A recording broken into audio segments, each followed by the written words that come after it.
Hello नमस्कार दोस्तों, स्वागत है आपका हमारे यूट्यूब चैनल पर। आज हम पढ़ेंगे मंत्रिपरिषद मिनिस्ट्री के बारे में।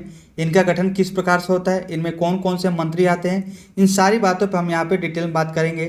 तो फ्रेंड्स, अगर आप हमारे चैनल पर नए हैं तो चैनल को सब्सक्राइब कर दीजिए और बेल आइकन को जरूर प्रेस करें ताकि आपको वीडियो संबंधी नोटिफिकेशन मिलता रहे। तो देखिए फ्रेंड्स, एक हमने आर्टिकल बताए थे राष्ट्रपति संबंधी आर्टिकल 53। उसमें हमने कहा था कि राष्ट्रपति में संघ की कार्यपालिका शक्ति निहित होगी और राष्ट्रपति जो है इसका प्रयोग जो है या तो स्वयं करेंगे या फिर अपने अधीनस्थ अधिकारियों के माध्यम से करेंगे।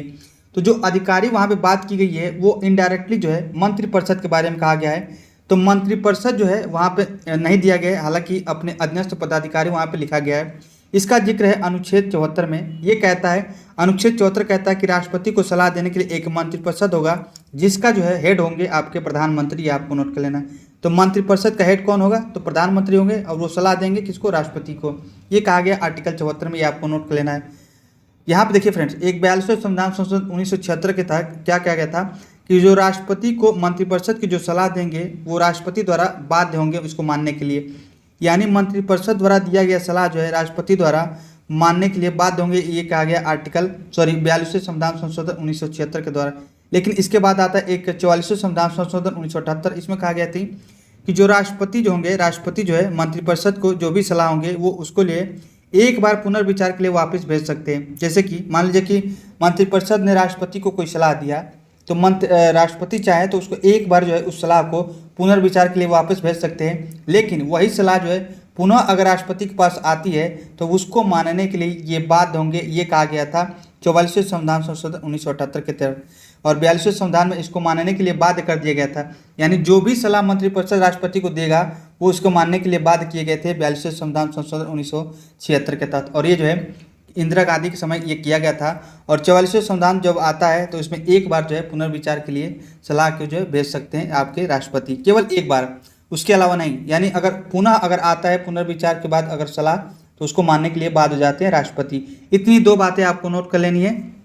और हेड कौन होता है मंत्रिपरिषद का? तो आपके प्रधानमंत्री होते हैं। ये 2-3 बातें आपसे पूछ सकता है और एक बार पुनर्विचार के लिए भेज सकते हैं। किस संविधान संशोधन के तहत किया गया था? 44वें संविधान संशोधन 1978 के तहत। अब देखिए आर्टिकल 75 में हम लोग पढ़ेंगे सब क्लास इसके 1, 2, 3, 4, 5 इंपॉर्टेंट आर्टिकल है। आर्टिकल 75 के 1 में यह लिखा है कि प्रधानमंत्री की नियुक्ति राष्ट्रपति करेंगे, जो भी लोकसभा के बहुमत दल के नेता हो। ये आपको नोट कर लेना है। तो जो भी लोकसभा के बहुमत दल के नेता उनकी नियुक्ति जो है प्रधानमंत्री के रूप में की जाती है राष्ट्रपति के द्वारा। ऐसा लिखा है, ऐसा संवैधानिक नहीं, ये जो है व्यवहारिक है कि जो भी लोकसभा के बहुमत दल के नेता उनको जो है प्रधानमंत्री के रूप में चुना जाए। ये व्यवहारिक है, हालांकि संवैधानिक में ऐसा नहीं लिखा है। प्रधानमंत्री किसी भी सदन के हो सकते हैं, चाहे वो लोकसभा के हो चाहे वो राज्यसभा के हो। जैसे कि इंदिरा गांधी जो थी पहली बार जो प्रधानमंत्री बनी थी 1966 में, वो जो थी राज्यसभा के थी, सदस्य थी। और एच.डी. देवगौड़ा भी थे, वो भी जो है राज्यसभा के थे। और आपके मनमोहन सिंह भी जो थे वो भी जो प्रधानमंत्री नियुक्त हुए थे राष्ट्रपति के द्वारा, वो राज्यसभा के सदस्य थे। तो ऐसा कोई ऐसा लिखा नहीं है कि संवैधानिक रूप में कि केवल लोकसभा के ही सदस्य प्रधानमंत्री बन सकते हैं। किसी भी सदन के जो है चाहे वो लोकसभा के हो चाहे वो राज्यसभा के हो, किसी भी सदन के जो व्यक्ति है वो प्रधानमंत्री नियुक्त किए जा सकते हैं आपके राष्ट्रपति के द्वारा। ऐसा आर्टिकल 75(1) में लिखा गया है।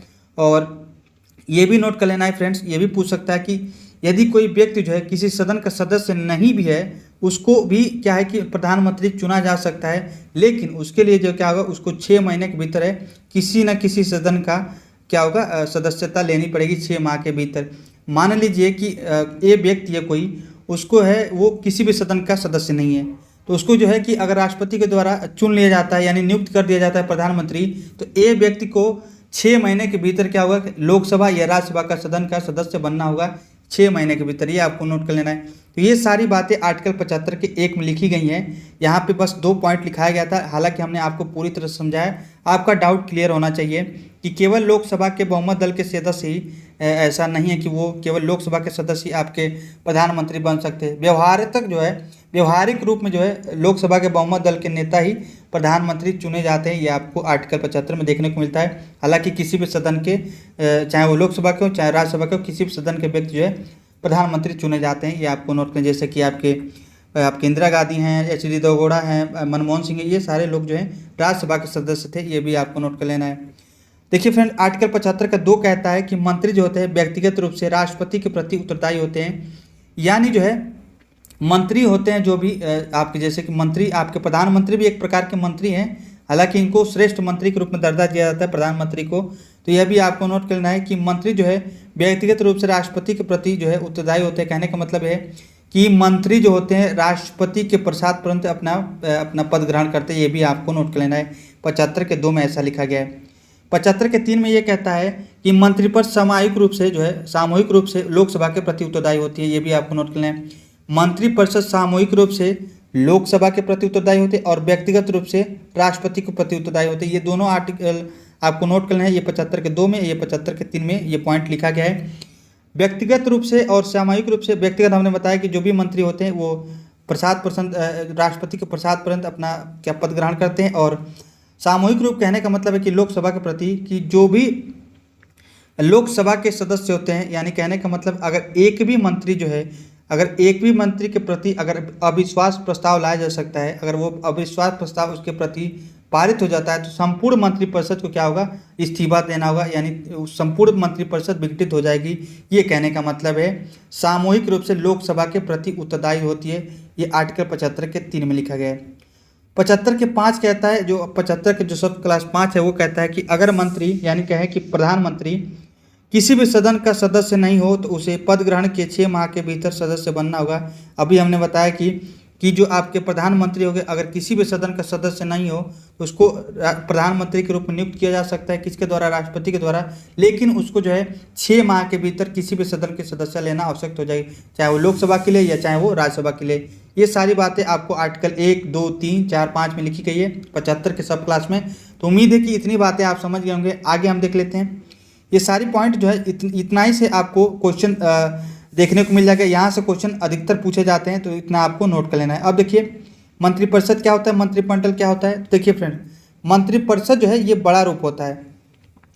देखिए फ्रेंड, ये मंत्रिपरिषद हो गया, उसमें से एक भाग आपका कैबिनेट मंत्री का आपको दिख रहा होगा, ये आपका मंत्रिमंडल है। यानी यूँ कहें कि मंत्रिपरिषद में ही समाहित होता है आपके मंत्रिमंडल। तो कैबिनेट स्तर के मंत्री को हम मंत्रिमंडल कहा जाता है। अधिकतर जो है, जैसे कि आप सुनते होंगे गृह मंत्री, वित्त मंत्री, विदेश मंत्री, शिक्षा मंत्री, ये जो भी मंत्री है ये आपके कैबिनेट स्तर के मंत्री हैं। और इन्हीं को जो है आपके जो भी नीतियां बनाई जाती हैं इन्हीं के माध्यम से बनाई जाती है, मंत्रिमंडल के माध्यम से। तो मंत्रिपरिषद ये पूरा हो गया भाग। उसी का एक छोटा भाग होता है कैबिनेट स्तर के मंत्री, जिसको हम मंत्रिमंडल कहते हैं। सर्वाधिक शक्ति जो है इसी में निहित होती है, मंत्रिमंडल में। ये आपको नोट कर लेना है। और इसके प्रमुख कौन होते हैं, तो मंत्रिपरिषद, हमने बताया कि मंत्रिपरिषद के जो प्रमुख होते हैं वो प्रधानमंत्री होते हैं। तो यहाँ पे लिखा है कि प्रधानमंत्री होता है कि समान जो है, यानी प्रधानमंत्री भी एक मंत्री होता है, लेकिन मंत्री के समान इसमें लिखा गया कि फर्स्ट एमंग इक्वल। कहने का मतलब है मंत्री तो है लेकिन मंत्रियों में श्रेष्ठ है। ये आपको नोट करना है प्रधानमंत्री। कैबिनेट मंत्री के बारे में लिखा है कि अपने विभाग के प्रमुख होते हैं। कहने का मतलब है कि जो भी, जैसे गृह मंत्री हो गए तो गृह मंत्री क्या है कि अपने विभाग के अध्यक्ष होंगे। वित्त मंत्री अपने जो भी वित्त है उसके अध्यक्ष होंगे। यानी ये अपने विभाग के प्रमुख होते हैं, जो भी आपके कैबिनेट मंत्री या फिर कहें मंत्रिमंडल जो होते हैं। ये सारी बातें आपके मंत्रिपरिषद और मंत्रिमंडल के बारे में लिखा गया है। तो मंत्रिपरिषद एक बड़ा भाग होता है, उसमें से एक आपका जो महत्वपूर्ण पार्ट है वो आपका मंत्रिमंडल कहलाता है, जिसमें कैबिनेट स्तर के मंत्री आते हैं। एक आता है राज्य स्तर के मंत्री, एक होता है उपमंत्री। यानी 3 स्तरीय जो मंत्री से मिल के बनता है आपका मंत्रिपरिषद। एक आते हैं, इसमें क्वेश्चन पूछा होता है कितने स्तर के मंत्री पाए जाते हैं आपके मंत्रिपरिषद में, तो 3 स्तर के। एक आपके कैबिनेट मंत्री आते हैं, दूसरा आपके राज्य स्तर के मंत्री, और तीसरा आपके उपमंत्री इसमें आते हैं। ये भी आपको नोट करना है। तो 3 स्तर के मंत्री किसमें पाए जाते हैं, आपके मंत्रिपरिषद में। ये सारी बातें आपको नोट करनी नहीं। तो उम्मीद है कितनी बातें आप समझ गए होंगे। अब देखिए फ्रेंड्स, ये राज्य स्तर के जो मंत्री होते हैं ये अपने विभाग के जो कैबिनेट मंत्री नहीं होते। ये कहने का मतलब है कि जो कैबिनेट स्तर के मंत्री होते हैं इन्हीं की सहायता के लिए राज्य स्तर के मंत्री और उप मंत्री की स्थापना की जाती है। ये भी आपको नोट कर लेना है। आगे हम देख लेते हैं कुछ इंपॉर्टेंट पॉइंट। तो ये सारी बातें आपको नोट करनी है कि कैबिनेट मंत्री को ही मंत्रिमंडल कहा जाता है और मंत्रिपरिषद में ये समाहित होता है। ये आपको, ये फिगर से आपको देख लेना है कि ये आपका पूरा जो है आपका मिनिस्ट्री हो गया बाहर वाला भाग, उसके अंदर एक कैबिनेट छोटा सा पार्ट आपको दिख रहा है। और ये शक्तिशाली होता है कैबिनेट स्तर, जो आपके हमने बताया कि कैबिनेट जो मंत्री होते हैं यही शक्तिशाली होते हैं, यही सारी नीतियाँ बनाते हैं जो भी आपके देखने को मिलता है आपके मंत्रिपरिषद से संबंधित। उम्मीद है कि इतनी बातें आप समझ गए होंगे। देखिए यहाँ पर नोट करके लिखिएगा कि कैबिनेट होते हैं मंत्रिपरिषद में सबसे महत्वपूर्ण मंत्रियों का एक छोटा सा समूह है, ये अभी हमने बताया। और ये जो है 44वें संविधान संशोधन 1978 के तहत अनुच्छेद 352 में राष्ट्रीयपात को लागू करने के लिए कैबिनेट के लिए जो लिखित अनुमति है वो इसका शर्त जोड़ा गया है। तो कभी कभी पूछ देता है कि कैबिनेट जो है, कैबिनेट शब्द का उल्लेख कहाँ आपको देखने को मिलता है, तो आर्टिकल 352 में इसको जो कैबिनेट जो शब्द का उल्लेख आपको मिलता है। यानी मंत्रिमंडल का जो है उल्लेख किस आर्टिकल में लिखा है, तो 352 में ये क्वेश्चन पूछा हुआ है। और ये जो है 44वें संविधान संशोधन 1978 के तहत जोड़ा गया है। मूल संविधान में जो है मंत्रिमंडल यानी कैबिनेट का कोई जिक्र नहीं है, ये 44वें संविधान संशोधन 1978 के तहत जोड़ा गया है।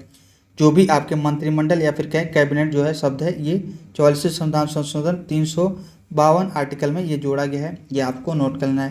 तो ये क्वेश्चन पूछा हुआ था, इसको आपको नोट कर लेना है। तो कैबिनेट जो होता है एक महत्वपूर्ण मंत्रियों का एक छोटा सा समूह होता है, यही सारी नीतियाँ बनाती है जो भी, और इसका हेड कौन होते हैं, तो प्रधानमंत्री होते हैं। यही मंत्रिपरिषद कहने का मतलब है कि मेन जो होता है, जो भी नीतियाँ बनाती है वो कौन बनाती है, आपके मंत्रिमंडल ही बनाती है। मूल संविधान में इसका इस शब्द का कोई जो उल्लेख नहीं था। 44वें संविधान संशोधन जो 1978 है उसके तहत आर्टिकल 352 में जो है ये जोड़ा गया है। तो अनुच्छेद 352 में आप पढ़ते होंगे कि राष्ट्रीयपात को लागू करने के लिए कैबिनेट की जो लिखित अनुमति होती है, इसके बिना जो है राष्ट्रीयपात लागू नहीं किया जा सकता राष्ट्रपति के द्वारा।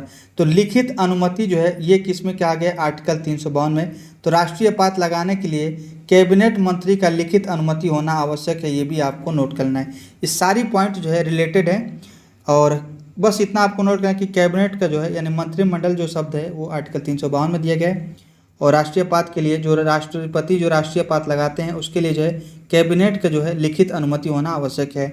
और ये जो है 44वें संविधान संशोधन 1978 के तहत जोड़ा गया है। आगे देख लेते हैं मंत्रिपरिषद का आकार क्या होगा, यानी मंत्रिपरिषद का आकार कैसे आपका डिसाइड किया जाता है। तो ये जो है एक संविधान संशोधन आता है, ये कई बार क्वेश्चन में पूछा हुआ है। 91वें संविधान संशोधन 2003 के तहत कहा गया कि मंत्रिपरिषद का आकार किस प्रकार से होगा। तो जो लोकसभा होगा कि लोकसभा के कुल सदस्य का 15% तक होगा, यानी 15% से अधिक नहीं होगा, वो भी जो है प्रधानमंत्री सहित। ये आपको नोट कर लेना है कि जो मंत्रिपरिषद का आकार किस प्रकार से तय किया जाता है। तो जो लोकसभा होंगे, मैक्सिमम लोकसभा सदस्यों का 15% से अधिक नहीं हो सकता है। लेकिन इसका अपवाद भी है कि दिल्ली का जो है, दिल्ली के लिए कहा गया है कि विधानसभा के कुल सदस्य का 10% होगा, ये आपको नोट कर लेना है। यानी अगर 70 दिल्ली में आपके विधानसभा में सदस्य हैं 70 आपके, तो उसका 10% 7 मंत्री होंगे और उसमें मुख्यमंत्री भी शामिल होंगे, कहने का मतलब है। उसी प्रकार जैसे हमने बताया कि लोकसभा के जो भी लोकसभा के सदस्य हैं उसके कुल का 15% जो है प्रधानमंत्री सहित जो है इसमें मंत्री शामिल होंगे मंत्रिपरिषद में। तो ये आपको नोट कर लेना है। जैसे कि मान लीजिए कि लोकसभा में कितने सदस्य हैं, तो अधिकतम 550 सदस्य हैं। इसका जब 15% निकालेंगे तो लगभग 83 जो होंगे आपके टोटल आपके मंत्रिपरिषद होंगे। तो मंत्रिपरिषद की संख्या कितनी होगी, टोटल 83 हो जाएगी, यानी 15% से अधिक नहीं होगी, उसमें भी प्रधानमंत्री शामिल होंगे, ये आपको नोट कर लेना है। ये सारी बातें आपको नोट कर लेना है। और 91वें संविधान संशोधन 2003 के तहत ऐसा कहा गया कि मंत्रिपरिषद का आकार जो होगा वो लोकसभा के कुल सदस्य का 15% से अधिक नहीं होगी, जबकि अपवाद में दिल्ली जो है इसके विधानसभा के जो कुल सदस्य होंगे 10% से अधिक नहीं होंगे, ये कहा गया था, ये भी आपको नोट कर लेना है। यानी जो दिल्ली का जो आपके मंत्रिपरिषद होगा उससे जो है विधानसभा के कुल सदस्य का 10% से अधिक नहीं होगा। उसी प्रकार के यूपी का अगर निकालना चाहें तो यूपी का जो भी विधानसभा के सदस्य हैं उनके जो है 15% से अधिक नहीं होगा, उसमें भी मुख्यमंत्री शामिल होंगे। जो भी मंत्रिपरिषद होगी जिस राज्य का अगर निकालना चाहते हैं, जैसे कि मान लीजिए यूपी में निकालना चाह रहे हैं, हमने बताया यूपी में अगर निकालना चाह रहे हैं तो यूपी में मान लीजिए कि 403 सदस्य हैं, तो 403 सदस्य का अगर आप 15% निकालेंगे उसमें भी मुख्यमंत्री शामिल होंगे। तो जो भी निकल के आएगा उस संख्या में मुख्यमंत्री के साथ साथ वो जो है आपका मंत्रिपरिषद का गठन किया जाएगा, उससे अधिक संख्या नहीं हो सकती, कहने का मतलब है। ये क्वेश्चन कई बार पूछा है तो आपको नोट कर लेना है। दिल्ली एक अपवाद है, बाकी हम आगे देख लेते हैं। ये सारे पॉइंट आपको नोट कर लेना है। अगला है कि मंत्रिपरिषद पोर्टफोलियो कौन डिसाइड करता है, कहने का मतलब है कि मान लीजिए कि विभाग कौन तय करता है। तो देखिए फ्रेंड्स, जैसे कि आपके सुनते होंगे कि गृह मंत्री कौन है, अमित शाह है। अब वित्त मंत्री कौन है, आपके निर्मला सीतारमण जी हैं। तो जैसे इनको विभाग किस प्रकार से मिलता है, तो प्रधानमंत्री जो है इनके नाम से क्या करते हैं कि जैसे कि मान लें प्रधानमंत्री लिखित रूप में इनको दे दिए, आपके राष्ट्रपति के पास भेजते हैं कि इनको मान लीजिए कि कहा गया कि गृह मंत्री जो बनेंगे आपके अमित शाह बनेंगे, उसमें ये लिखा रहता है सारी बातें कि कौन किस विभाग का अध्यक्ष बनेगा। वो सारी बातें राष्ट्रपति के पास जाती है, वो जो है उस पर साइन कर देंगे तो उसका जो वो अध्यक्ष बन जाएंगे। तो पोर्टफोलियो डिसाइड कौन करता है, तो पीएम डिसाइड करता है। और हस्ताक्षर कौन करेगा, तो उस पर हस्ताक्षर जो है आपके राष्ट्रपति के द्वारा की जाती है। ये दोनों ही पॉइंट आपको नोट कर लेना है। डिसाइड कौन करता है, प्रधानमंत्री, और जो आपके उसके लिए नियुक्ति जो कौन करेगा, तो वो राष्ट्रपति करते हैं कि चलिए इसके बाद से ये इसके अध्यक्ष होंगे। यानी साइन करने का काम जो है राष्ट्रपति का होता है और डिसाइड करने का काम प्रधानमंत्री का होता है। पीएम अगर इस्तीफा देते हैं या फिर कहीं उनकी मृत्यु हो जाती है तो मंत्रिपरिषद स्वतः समाप्त हो जाएगी, यानी स्वतः ही जो है मंत्रिपरिषद विघटित हो जाएगी। ये भी आपको नोट कर लेना है। प्रधानमंत्री की चाहे मृत्यु हो चाहे वो अगर वो इस्तीफा देते हैं, तो यही कहने का मतलब है कि प्रधानमंत्री जो मंत्री होते हैं वो सामूहिक रूप से लोकसभा के प्रति उत्तरदायी होते हैं। जब उनकी सदस्यता ही नहीं रही तो सभी जो है आपके सभी को क्या होगा कि वहाँ पे मंत्रिपरिषद पूरी तरह से विघटित हो जाएगी, सभी को इस्तीफा देना हो जाएगा। ये आपको नोट कर लेना है। तो यही कहने का मतलब है कि जो आपके मंत्री होते हैं, मंत्रिपरिषद जो है सामूहिक रूप से किसके प्रति, लोकसभा के प्रति उत्तरदायी होता है। अगर आपका टोटल मंत्रिपरिषद है, अगर एक भी मंत्री अगर इस्तीफा देता है तो सारा मंत्रिपरिषद विघटित हो जाएगा। हम तो डूबे सनम, हम तो डूबेंगे ही, तुमको भी डूबेंगे। यही होता है आपका मंत्रिपरिषद का लोकसभा के प्रति सामूहिक उत्तरदायित्व। तो ये भी आपको नोट कर लेना है। अगला अनुच्छेद है अनुच्छेद 78। ये इंपॉर्टेंट है। मंत्रिपरिषद और राष्ट्रपति के रूप में जो योजक कड़ी होते हैं वो प्रधानमंत्री होते हैं। जैसे कहने का मतलब ये है कि कोई भी सूचना जो है अकेले जैसे मान लीजिए कि आपके 50 मंत्री हैं टोटल आपके मंत्रिपरिषद में, तो ये नहीं कि 50 में से एक एक करके जाके आपके जो भी सूचना है या फिर जो भी सलाह जो है राष्ट्रपति को देंगे, ऐसा नहीं करेंगे। इन सभी के माध्यम से जो है एक व्यक्ति को रखा गया है, वो है प्रधानमंत्री। यही इनको सलाह देंगे, यही आपके सूचना देंगे। ये आपको नोट कर लेना है। ये आपके आर्टिकल 78 में ऐसा लिखा गया है। यानी मंत्रिपरिषद और राष्ट्रपति के बीच में एक योजक कड़ी के काम करते हैं, वो है प्रधानमंत्री। जो भी सूचनाएं हैं, जो भी आपके कार्य हैं, वो प्रधानमंत्री राष्ट्रपति तक ले जाते हैं। ये आपको नोट कर लेना है। अब देख लेते आपके प्रधानमंत्री के बारे में। हमने अभी तक मंत्रिपरिषद पढ़ा और मंत्रिपरिषद का डिसाइड हमने बताया कि 91 संविधान संशोधन इसका कितना अधिकतम हो सकता है, 15% से अधिक नहीं होगा। उसमें भी प्रधानमंत्री और सीएम शामिल होते हैं। ये भी आपको नोट कर लेना है। अगर राज्यसभा का निकाल लें तो उसमें आपके मुख्यमंत्री शामिल होंगे, और आपके केंद्र का मंत्रिपरिषद निकाल लें तो उसमें प्रधानमंत्री शामिल होंगे। उससे 15% से अधिक नहीं होगा। देखिए, प्रधानमंत्री के बारे में आपको नोट कर लेना है कि वास्तविक प्रमुख होते हैं कार्यपालिका का। हमने बताया था कि कार्यपालिका के वास्तविक प्रमुख कौन होता है, तो ये आपके प्रधानमंत्री होते हैं। और इनकी नियुक्ति की जाती है किसके द्वारा, तो राष्ट्रपति के द्वारा की जाती है। और प्रधानमंत्री को शपथ भी कौन दिलाता है, तो राष्ट्रपति दिलाते हैं। तो नियुक्ति कौन करते हैं, तो राष्ट्रपति जो है जो बहुमत दल का नेता होता है व्यवहारिक रूप में, उनको जो है नियुक्ति की जाती है किसके द्वारा, तो राष्ट्रपति के द्वारा प्रधानमंत्री के रूप में की जाती है। और वास्तविक जो कार्यपालिका के प्रमुख होते हैं वो भी आपके प्रधानमंत्री होते हैं। और शपथ भी किसके द्वारा दिलाई जाती है, तो राष्ट्रपति के द्वारा दिलाई जाती है। और लोकसभा में बहुमत दल के नेता को ही क्या चुना जाता है, व्यवहारिक रूप में आपके प्रधानमंत्री के रूप चुना जाता है। और नियुक्ति कौन करता है, तो इसकी नियुक्ति राष्ट्रपति करते हैं। देखिए फ्रेंड्स, इनका जो कार्यकाल है वो फिक्स नहीं होता। जैसे जितने भी मंत्री हैं वो उनका कार्यकाल फिक्स नहीं होता। कहने का मतलब है सामान्यतः जो है उनका कार्यकाल 5 वर्ष तो होता है, लेकिन उनका जो जब तक उनके बहुमत प्राप्त है, लोकसभा का जब तक बहुमत प्राप्त है तब तक ही अपने पद पर बने रहेंगे। अगर मान लीजिए कि लोकसभा में अविश्वास प्रस्ताव पारित हो जाता है तो जो सभी लोग जितने भी मंत्री हैं उनको जो है त्यागपत्र देना पड़ेगा। ये भी आपको नोट कर लेना है।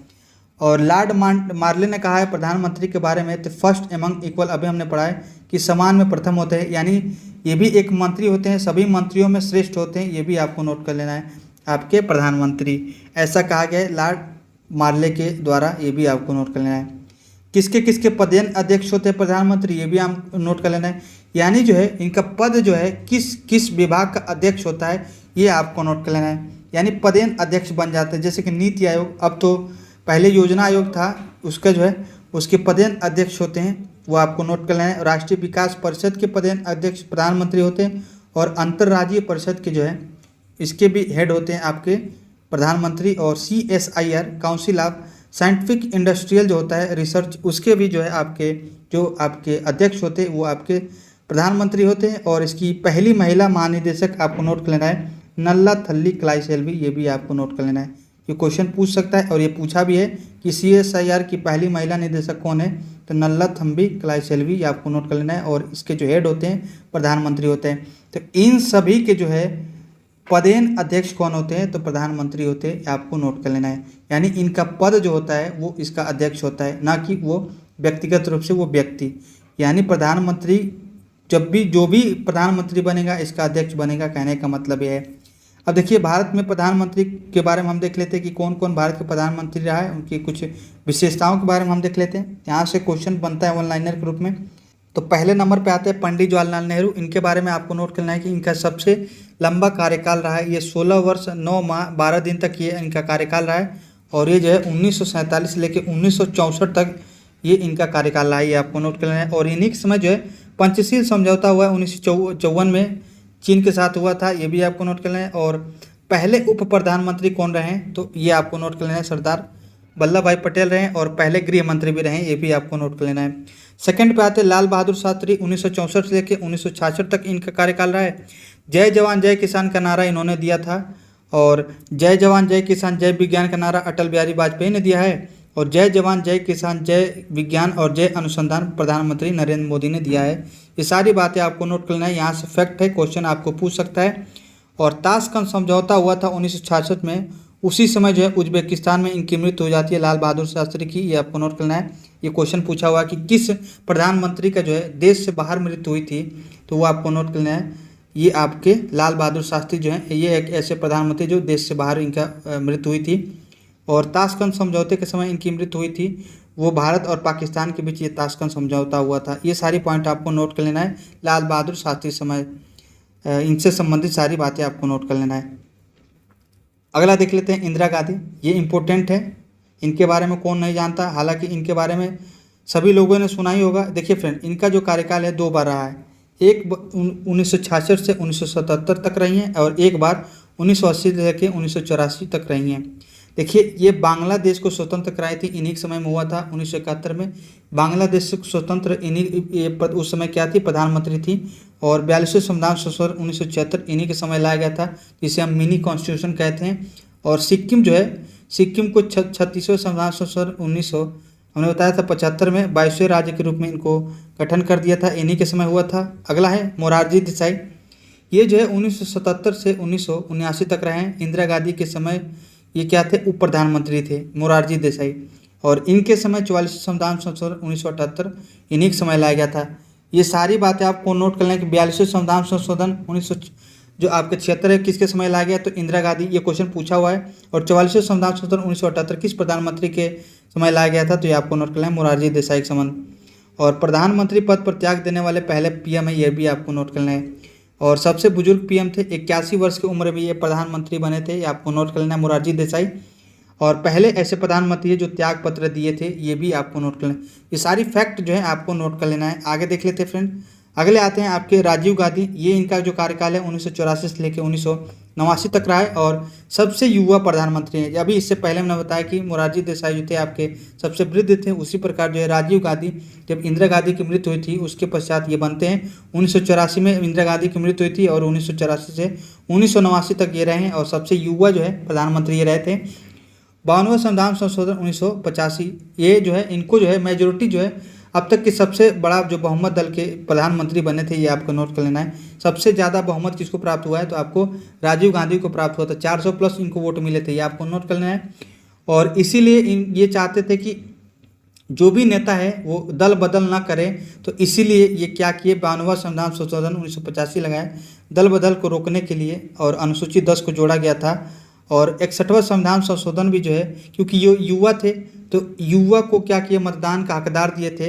61वां संविधान संशोधन लाया गया था इनके समय, तो 52वां संविधान संशोधन और 61वां संविधान संशोधन 1989 में लाया गया था 61वां संविधान संशोधन। और जो मतदान देने की जो उम्र थी 21 वर्ष, उसको घटा के 18 वर्ष कर दिया गया था।